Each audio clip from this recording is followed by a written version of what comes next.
السلام عليكم، معكم شادي العبادي مع آخر فيديو حنحكي فيه عن المجلد الأول من موسوعة هيثم طلعت أو الحج هيثم طلعت بصائر. خلصت هسه آخر مجلد، أو خلينا نحكي المجلد كله خلصته هسه. طبعا حيكون لنا بعدين فيديوهات ثانية أو سلسلة ثانية عن المجلد الثاني، ما بعرف متى هعملها، يمكن آخذ ستوب وأعمل كم من فيديو ملوش دخل في الكتاب، لأنه في مواضيع كثير كنت حابب أحكي عنها بالفترة اللي فاتت، بس انشغلت بكتاب هيثم أمانة. فممكن يكون في فيديوهات بعدين، ويمكن كمان يكون في اشياء بالنص، الله اعلم لسه ما بنعرف. على كل بدون ما نطول، بالنسبه لاخر او اخر فصول بهذا الكتاب او اخر فصلين اللي هي الشبهات، وكمان الفصل بتاع الوسواس كان برضه يعني سيء جدا بالنسبه لي امانه. يعني ينختم فيه الكتاب لاكثر من سبب. اول شيء هيثم للاسف ما قدم إشي طوال المجلد الأول، ما قدرش يقدم أي إشي من الأشياء اللي كان يدعيها، وأنا أتمنى يعني المجلد الثاني يكون أحسن بكثير من المجلد الأول. يعني أنا كانت من بعض المشاكل اللي لقيتها في المجلد الأول اللي حكينا عنها طبعا بالسلسلة هاي، وأهمها إنه ما كانش يبني على الحكي اللي بده يحكيه. بمعنى هو مثلا بيستدل بالسنة، طب هل أنت أثبتت حجية السنة سواء للمسلم أو غير المسلم؟ لا. هل انت قلت مثلا للا ديني ليش لازم يثق بالسنه؟ لا، ما عملش هيك. وانا قصدي هنا بالاثبات انه مثلا يجيب ادله ماديه، انه غالبيه بيطلبوا ادله ماديه، يكون مثلا في رد مفصل على هالشيء. وطبعا انا اعتقد انه هذا الحكي يمكن الاقيه بالمجلد الثاني، لان انا زمان عملت تعليق على بعض الفصول بهاي المواضيع، يعني قبل سنه ولا سنتين قبل ما اشتري الكتاب، ومتذكر انه كان معلق على هذه القصه. بس انا عندي مشكله، يعني ليش يكون هذا الحكي بالمجلد مثلا الثاني؟ ليش ما كان بالاول؟ المفروض الواحد بيأسس للفكره دعيته بالمجلد الاول او الكتاب الاول او بدايه كتابه. يعني مثلا انا بدي استدل على المنهجيه المفسرين مثلا، فانا بقول مثلا انا حستعمل تفسير كذا وكذا وكذا، او يا سيدي بلاش يذكر لك هيك، اقل ما فيها بيقعد يحكي لماذا انا اصلا باخذ آلية التفسير التقليدية، لانه هذا باجا بعيد كتابات على الشبهات، بده يرد على الملحد وغير الملحد المسلم المتشكك. فهو عليه اول شيء كثير اعباء. العبء الاول هو عبء الاثبات بين قوسين، كمان بده يفهم الشخص اللي قاعد بقائله، لانه المفروض يعني هو انسان جاهل وهو عنده زيادة علم هيثم، فالمفروض يكون يعني بفهم الناس. انا هاي بالنسبة لي يعني. كمان السنة لازم يوضح يعني ما هي السنة، ليش لازم نأخذ بالسنة، ما هي حجية السنة، ما هي أدلة السنة، ماذا قال المستشرقين مثلا عن السنة، ما مخطوطات السنة يا سيدي، ولا إشي جابوا من هالإشي. كمان الكتاب المقدس اللي هو القرآن لما تكلم عنه ما جاء جنب سيرة المخطوطات، مع انه المخطوطات يعني هي واحدة انا اعتقد من الحجج يعني المفروض كان يستدل عليها، يعني بقوة صحة القرآن يعني. كمان بعد عن الموضوع كثير انتقادات أمانة هي موجودة، وبعد عنها ما بعرف ليش. ممكن نلاقيها بالمجلد الثاني تكون أوضح وأحسن، الله أعلم، حنشوف هالشي بعدين. فأنا بحاول أقول إنه كان في مشكلة بين قوسين بالمنهجية إذا صح التعبير، اللي دائما طبعا البعض بيتهمني إنه أنا ما عندي منهجية، انه ما في ترتيب للافكار. انت بدك تحكي شغله لازم تكون باني لها، مش هيك تنط نطه وما بعرف انت وين صوت وين اجيت يعني، وفجاه الالحاد مادي وكذا، وتعمل لي اشياء مش مزبوطه. ثاني اشي، المشكله الاهم حتى من الحكي اللي نفسي قلته كمان شوي في المجلد الاول، هي المراجع والمصادر. غالبيه المراجع والمصادر اللي بيستدل عليها مراجع يعني شعبويه لابعد حد، يعني ويكيبيديا، صفحات ناس على الفيسبوك، كتب لشيوخ مسلمين ولا هم مش دخل اصلا في المواضيع العلميه، بعض الاقتباسات اللي مش مزبوطه يعني هو معدل عليها شويه. وهذا الشيء انا حكيت عنه بالسلسله، يعني اللي بده يرجع للسلسله والله يشوف الاشياء هاي، وذكرنا الصفحات والحكي ذكرناها يعني. بعضه كمان الادعاء الاجماعات المبالغ فيها، كل ما يشوف مثلا داسي عجبته يقول لك واجمع الباحثون واجمع العلماء، عاد لا في اجماع ولا في شيء، هو بس عجبه كلام فعمل لك اياه مقياس للجميع، وهذا كمان الكلام غلط. كمان محاولة التصوير انه هو الاسلام وما فيش اسلام ثاني، مع انه احنا عندنا كثير طوائف اسلامية، عندنا كثير فرق اسلامية بتخالفه بكل نقطة حكاها. يعني حتى الاشياء اللي هو يعني ادعاها يعني كادله يعني على صحه الدين، زي مثلا دليل الفطره بين قوسين وما الى ذلك، قضيه خلافيه. موضوع الاخلاق قضيه خلافيه. موضوع الاستدلال بكتب اهل الكتاب قضيه خلافيه. مواضيع كلها خلافيه بخلافيه، ولكنه بيدعي الاجماع عليها. هذا كملخص للمجلد الأول. أما إذا جينا على آخر فصول كمان أنا قرأتها يعني بهذا الكتاب، فلقيته بعضه بعيد وبيزيد على نفس القصة اللي حكينا عنها، إن هي من أول فيديو أنا بحكي عنها إن هاي مصيبة. حكى لك يعني إنه بصدقا يعني غالبية الناس اللي بيجوا مثلا شبهات هم بس بيجيبوا شبهة بيعملوا لها بعدين زي تقييع، بعدين بيعملوا لك تفخيم لها وتكبير وما إلى ذلك. لو كان عن جد في خطأ مثلا في الإسلام، كان ببساطة تم تدمير الإسلام من زمان بأيسر الإشكاليات. طيب هل هذا الكلام صحيح؟ الجواب لا، لأنه هي المسيحية موجودة وأنا وياك مثلا متفقين أنها مش صحيحة، موجودة وفيها نقد عليها 24 ساعة وفي ناس بيدافعوا عنها وهي ثابتة. الهندوسية حتى في هجوم عليها وثابتة، كل الأديان سواء سماوية ولا أرضية كلهم عليهم هجوم ويوم ثابتات. فهاي الحجة بصراحة مش معك أنا فيها نهائيا.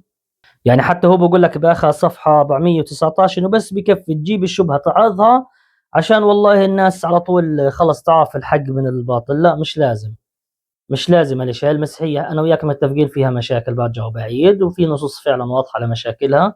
مع ذلك المؤمن المسيحي مستحيل يقتنع انه دينه غلط. ليش؟ لانه ببساطة مؤمن فيه، وبنفس الوقت في ناس عنده بزبطوا رد على الشبهة. انت يمكن تعتبره تاقيع، ولكن المؤمن المسيحي ما بشوفه تاقيع. فهاي بالنسبة للنقطة هاي يعني، فهذا الحكي هبل يعني. أنا مش عارف أنت لمين موجهه أمانة. بقول لك إنه حتى الناس اللي بيجوا مثلا بيجوا بموضوع الشبهات أغلبهم بيستعملوا أدلة ضعيفة زي أحاديث ضعيفة وما إلى ذلك. لما قال زي هيك بصفحة 420 أنا تذكرت هيثم لما استدل بحديث ضعيف كان ناقله من عند الشيخ زغلول، مألفه كان الشيخ زغلول فهو جابه بعدين استدل فيه. طب مين اللي بيجيب أحاديث ضعيفة يا أستاذ هيثم؟ يعني هاي مشكلة أصلا لما أنت تكون يعني شيخ تدعي إشي عن الناس وأنت بتعمل عكسه. بعدين أجي حكى لك عن موضوع المحكم والمتشابه، وهون خبص الدنيا بزيادة. فبقول لك إنه اللي بده الكفى بيلاقي آيات بصفحة 422، أو خلينا نقرأ الكلام زي ما هو كاتبه. أما من يريد الكفى فإنه يعترض ويقول ماذا أراد الله بهذا مثلا، فيزداد كفرا إلى كفره. فمن البديهي أن تجد الشبهات في دين الله حتى يتبعها من يريد الكفر. إيش بقول لك؟ فمن البديهي أن تجد الشبهات في إيش؟ في دين الله حتى يتبعها من يريد الكفر. يعني هيثم بيقول لك إنه الدين فيه أشياء بتخليك تكفر. طب هذا الحكي مش هذا الكلام بيؤدي للشك يعني أعوذ بالله يعني من هالكلام. بعدين بقول لك بالصفحة اللي بعدها فالذي في قلبه زيغ أو ماض سيتبع هذه أو هذا المتشابه، سيتبع الشبهات ابتغاء الفتنة أي ابتغاء الكفر. طب هسه يعني عدم المؤاخذة مين اللي حط هاي المتشابهات؟ الله سبحانه وتعالى. إذا أنت هيك بتقول إنه الكتاب تاع الهداية هو كتاب ممكن الإنسان يضل بسببه يعني، والعياذ بالله. هذا الكلام يا سيدي حتى لو المعلومة صحيحة، طريقة العرض تعيته جدا سيئة. يعني كأنه بقول لك احنا عندنا القرآن ممكن الواحد يقرأ ويكفر عادي. طب هذا انا شو ذنبي؟ طيب اذا هيك يعني انا شو ذنبي مثلا اذا كفات مثلا ما انا قاتل كتاب وكفات؟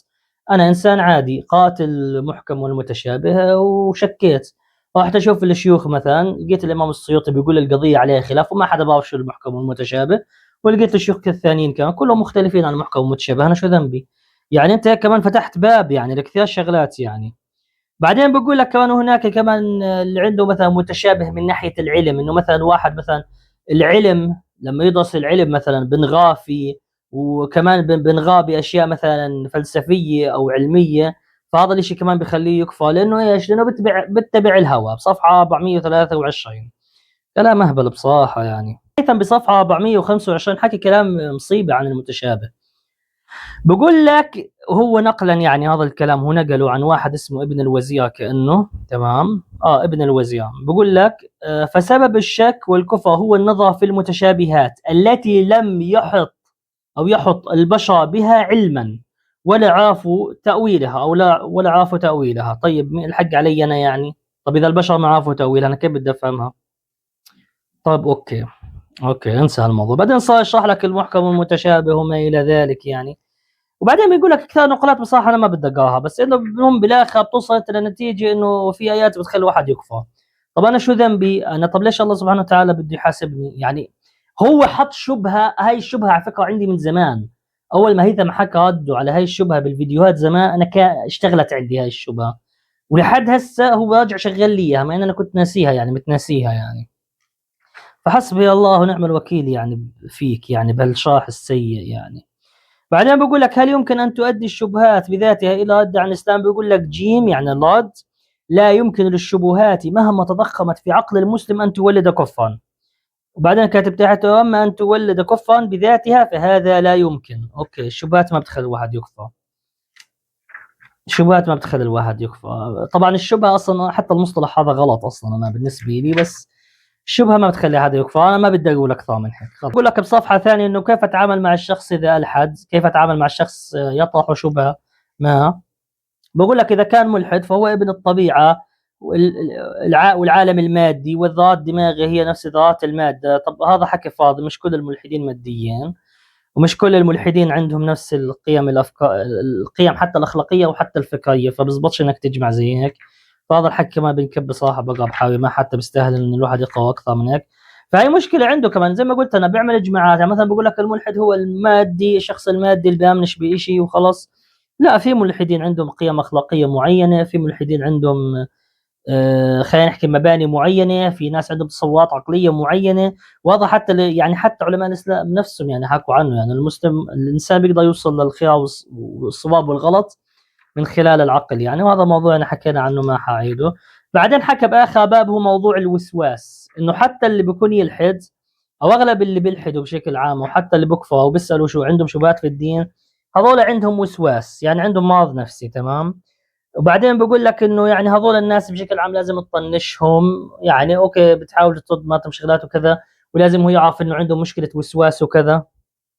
هسه ما بدي ادخل بتفاصيل هسه اذا عن جد هذا الحكي صح ولا لا، بس انا خطأ ببالي سؤال: اذا عن جد غالبيه اللادينيين وغالبيه كمان المسلمين اللي عندهم شكوك في الدين عندهم امراض نفسيه، طب ليش بدك تطبق عليهم حد الرد بعيدا عن هذا الموضوع؟ اذا كان الانسان عنده مرض نفسي ليش بدك تقتله؟ ليش بدك تطبق عليه حد الردة؟ طب مش هذا ظلم؟ إذا كان الموضوع بحسب تفسير هيثم طلعت الشبهات بآخر فصل من كتابه، والإلحاد والأشياء هاي كلها عبارة عن مرض نفسي أو الوسواس. إذا كان الموضوع سبب مرض نفسي ليش بدك تقتل الناس بحجة حد الردة إذا كان عندهم مرض نفسي؟ طب يا أخي هذا الإشي هو ما بيقضى عليه، إشي مش بإيده، إشي أنت حتى جبت من التراث الإسلامي إنه كان بعض الصحابة يشكوا بالدين يعني، حسب ما هو قال. والله مش انا، ما حدا هسه يقول لي انت اللي بتقول، انا بنقول من كتابه. يعني جاب احاديثه هو بعض الكلام انه بعضهم كانت تجي لهم وساوس وكذا. فالمهم، اذا كان الملحد هو نفس هاي الشخصيات او نفس الحالات هاي وعنده امراض نفسيه، طب ليش بدك تقتل الناس؟ انت ليش بدك تحبسهم؟ واحد مريض بدك تحبسه وتلحقه ليش؟ لو شفت واحد مجنون بالشارع مثلا بكفه مثلا، واحنا عندنا كثير ناس هيك مجانين يعني بالاردن، يعني احيانا بتشوف واحد مثلا ناط بحاويه بكفى على الناس مثلا وهيك. يعني بتذكر على هالسيارة، يعني ما اجى معي الباصابة حلو، فاحنا واحنا ماشيين بمنطقة من المناطق، فاجى واحد كفى بنص الشارع فجأة هيك مجنون، هو كان مرض نفسي ولا عنده جنان ولا شيء. فهو بكفى اجى حكى الباه هو معنا: يا ده انا سمعت صوت كفى، ده انا بموت بالكفى، وين هو فين يعني؟ ذكرني فيه يعني. ما علينا، قصة هامشية يعني. بس المهم، فمثلا ها واحد زي هيك مثلا بحالة هذا الرجل مثلا، هل احنا بدنا نحبسه؟ هل نطبق عليه الحط؟ هو مجنون، عنده مرض يا سيدي نفسي، امراض نفسيه حتى تؤدي احيانا باصحابها ان ينهوا حياتهم بين قوسين يعني. حكيتها بالفصحى عشان يوتيوب شوي حساس بهالحكي. فاذا كان مرض نفسي، واذا كان بعض الموضوع فيه اشكاليات ربنا سبحانه وتعالى حطها بالقران بحسب كلامك محكم ومتشابه، فاذا الواحد شو ذنبه اذا كفى مثلا؟ شو ذنب الواحد اذا وصل للنتيجه هاي، بالذات انه اجى يقرا مثلا زي حالاتي وضاع بزياده؟ فبصراحه يعني كتاب سيء امانه. وواحد وانا بقول امانه، هذا الكتاب اذا بدك تزيد الشبهات عندك والاشكاليات، حتى هي مش شبهات بين قوسين، هي يعني الاشكاليات يعني اللي عندك، اقرا هذا الكتاب. كتاب سيء من اوله واخرته. حتى لما هو مثلا هو اصاب في بعض النقاط، انا بنكاش هالشيء، ولكن حتى لما يصيب بنقطة بيكون الاسلوب تاع هذا الاشكال مشكلة بحد ذاته. يعني زي حتى مشكلة المحكم المتشابه، هو مش عارف حتى يعني يجيب لك اياه باسلوب اخف، او باسلوب مثلا يحترم النص على الاقل، وجابه باسلوب هيك يا طفس يعني بصراحة. على كل، هذا بالنسبة للمجلد الأول رأيي فيه، وأمانة من أسوأ الكتب اللي قرأتها بحياتي. أنا لولا مع إنه في أحاديث وفي آيات وفي كلام ديني لكنت والله يعني زتيته يعني، ولا عملت فيه شيء يعني. إنه أمانة كتاب سيء جدا جدا، من أسوأ الكتب اللي قرأتها بحياتي. اتمنى المجلد الثاني اللي حنبلش قاطه ما بعرف متى يكون احسن من المجلد السيء الاول. وانا امانه كنت مبسوط كمان اني لقيت كثير ناس يعني محروق دمهم يعني من السلسله اللي هاي اللي انا عملتها يعني كنهايه عشان نختم، ومثلا بدخلوا حالهم بمواضيع سخيفه ملاش دخل مثلا بالحكي اللي انا بقوله، زي مثلا يجي لك واحد يقول لك والله انت سمين. طيب ايش دخل اني سمين باني بحكي بالكتاب؟ طب هاي سيدك وتاج راسك معاويه رضي الله عنه كان سمين، كمان عندنا الامام علي كان سمين وكان بطنه حتى عظيم حسب ما بتقول الكتب تاريخ الاسلام زي كتاب تاريخ الخلفاء للسيوطي. واحد ثاني بيقول لي انت بتلدغ. طب ما النبي موسى اغلب التفاسير قالت انه بيلدغ. يعني هم حتى لما انا اقعد احكي لهم زي هيك يعني هم بخف عقلهم ما بيكونوش عارفين اصلا هاي المعلومات انها موجوده في الدين، فاهم؟ يجي لك واحد يقول لك يا سيدي انت لبسك وما لبسك، يا زلمه انت جاي تتجوزني يا زلمه بتقول لي لبسك وما لبسك. بعدين يا سيدي انا يعني عدم المؤاخذه ما ارتاح بلبسي، انت شنو مضايقك في الموضوع؟ فبيدخلوك بقصص مالهاش دخل اصلا في الموضوع. يعني انت فاهم كيف يعني؟ على كل انا ما بهتمش بصراحه، يعني انا صار عندي مناعه من كثر ما كان ينسب علي بالسوشيال ميديا فعندي مناعه. بس كانت هاي التعليقات امانه بتعجبني، ليش؟ لانها بتبين لي انه انا قاعد بوصل لناس ثانيين، يعني كانت القناه صدقا يعني بيني وبين اصحابي فجاه لقيتها واصله لناس ثانيين بيجوا بيسبوا وكذا. وهذا طبعا بسبب التقديس الشديد لهذا الانسان اللي اسمه هيثم طلعت. هيثم انا بقولها صراحه الزلمه هذا صار صنم عجوه، صنم عجوه، بقولها أمانة. إله عبيد مش مجرد ناس عادية، عنده عبيد. والزلمة هذا أخطأ من كثير تنظيمات، حتى بكفي إنه بيجي مثلا بكفى الناس وبيقول لك مثلا فلان وين ساكن وفلان وين طالع، وعملها مع أكثر من حدا. وكمان قاعد بيهدد كمان بسجن كمان اللادينيين وبيهدد كمان بسجن حتى المسلمين يا أخي اللي عندهم شوية إشكاليات أو عندهم بعض الاختلافات الفكرية معه يعني. احنا مكملين مع صنم العجوة هذا يعني تخيل يعني كمان الذل، واحد زي شادي حالته بين حاله وجات شاب عادي قاعد بيقرا كتاب وبتخوث عليه، يعني تخيل انت الذل لوين، يعني انت فاهم؟ يعني انا ما بدعيش كمان انه والله انا عندي العلم المطلق ولا بدعي اني شيخ الاسلام ولا بدعي اي شيء، انا مجرد واحد بقرا الكتاب. مع ذلك مع انه كمان حتى قناه صغيره بين قوسين ومع انه ما حدا دارى عني زي ما هم مثلا بيحكوا لك، الا انه الحكي تاعي حاق دمهم، وانا بعرف ليش هم عارفين ليش انه كل شيء بوصل لي. على كل بشوفكم بالفيديو الجاي، سلام.